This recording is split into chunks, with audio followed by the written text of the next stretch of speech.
शरीर को मुँह में मानो तो मैं किसी का बेटा और मैं किसी का बाप, लेकिन जब गुरु की प्रसादी मिली तो आत्मा को मैं मान लिया, तो कौन किसका बेटा और कौन किसका बाप, किसका करेजा। सोहम की गुरु ने रीत बता दी तो अपने आप में मस्त।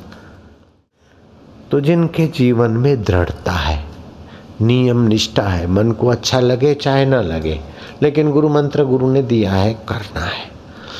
मन को अच्छा लगे चाहे न लगे, ये धर्ममय कार्य है, करना है तो करना है।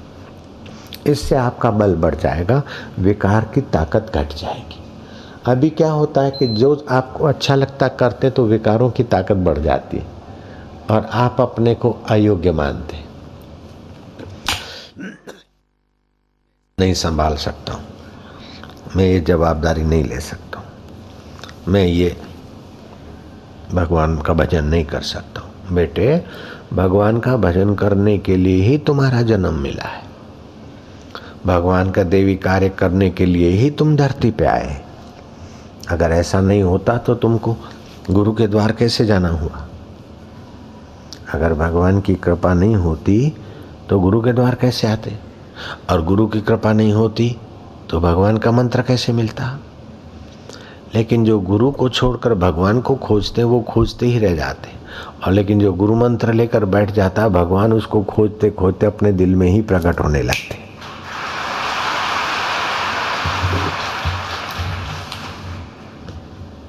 कबीर जी कहते हैं,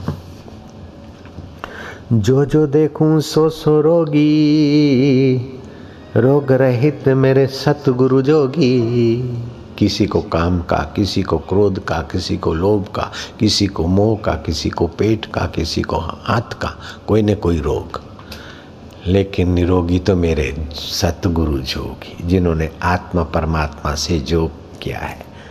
भले शरीर बीमार है फिर भी वे निरोगी है, और शरीर भी उनका ज़्यादा निरोगी रहता है जो निरोगी आत्मा का चिंतन करते। स्वास्थ्य भी जल्दी उनका हो जाता है, भजन में ताकत स्वास्थ्य के कण बनाता है। जो जो देखूं सो सो रोगी, रोग रहित मेरे सतगुरु जोगी।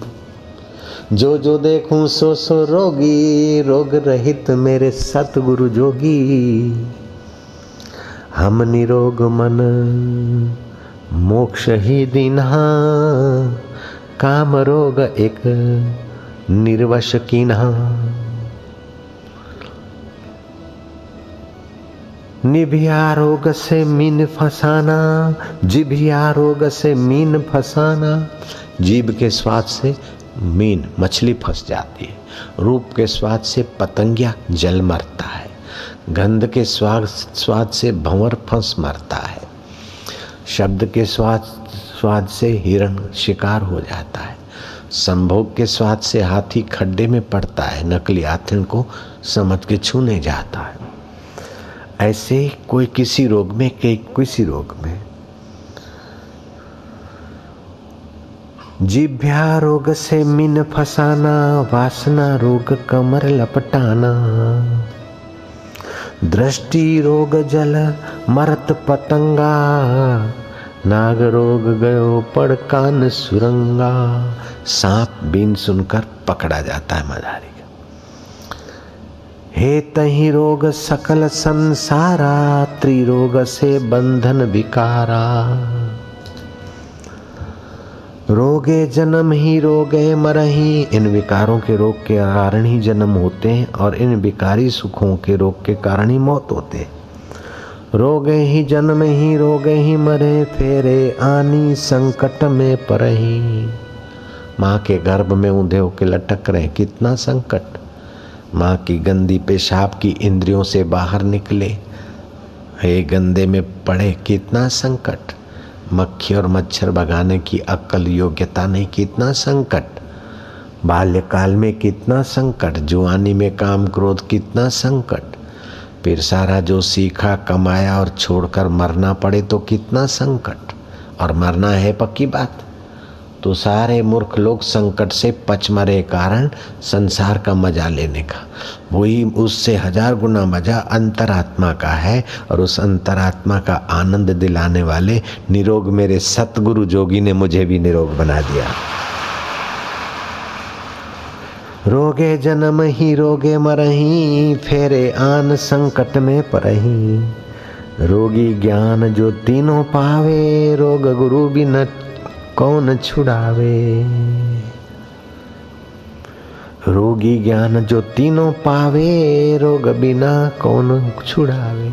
देखने का भी आदत है रूप, संभोग की भी आदत है, स्वाद लेने की भी आदत है। ये तीन बड़े रोग जिसको लगे हैं उसको कौन छुड़ाएगा। बोले गुरु के ज्ञान बिना और गुरु के ध्यान से जो रस आएगा उसके बिना ये तीनों रोग नहीं छूट पाएंगे। इसीलिए अपने ध्यान में अंदर का रस दिया जाता है।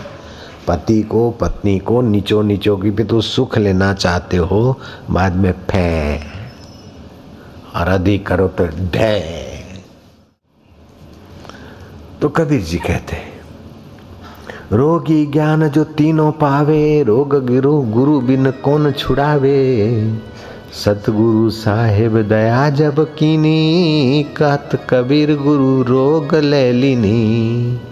ये विकारी रोग गुरु ने ले लिया और मंत्र दीक्षा देकर ध्यान का प्रसाद, जप का प्रसाद, सेवा का प्रसाद।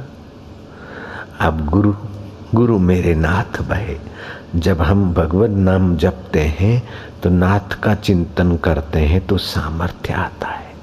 प्रीति से चिंतन करते तो सरसता आती है, तो नीरस व्यक्ति ही बाहर सुख विकार भोगता है। सरसता आई तो फिर नीरसता गई। तीन बड़े शत्रु हैं सच्चे सुख और सच्ची विद्या के। अपनी प्रशंसा करना, और दूसरा शत्रु है अपने अंदर सेवा का अभाव, सेवा से कतराना, और तीसरा शत्रु है उतावलापना। इन तीन शत्रुओं से बचें।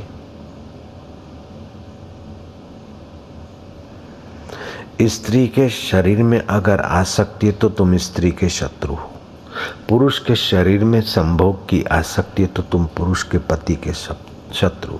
लेकिन पुरुष का हित और स्त्री का हित, पति पत्नी का हित की भावना से संतान को जन्म भी दिया, पाला पोषा भी, लेकिन मजा लेने के बदले कर्तव्य के निभाने जी, तो फिर गृहस्थी जीवन में भी संसार व्यवहार आपको दुख नहीं देगा अगर संयम से व्यवहार किया तो, पवित्रता से किया। जिसका धन पवित्र है भगवान को भोग लगाकर भोजन खाता है। वासना भड़काने वाला स्वादु भोजन नहीं करता। छोटी छोटी बातों में वैर नहीं बांधता, सबके प्रति सद्भाव रखता है। उसको दुख दबा नहीं सकते और विफलताएं उसके सिर पर नाच नहीं सकती।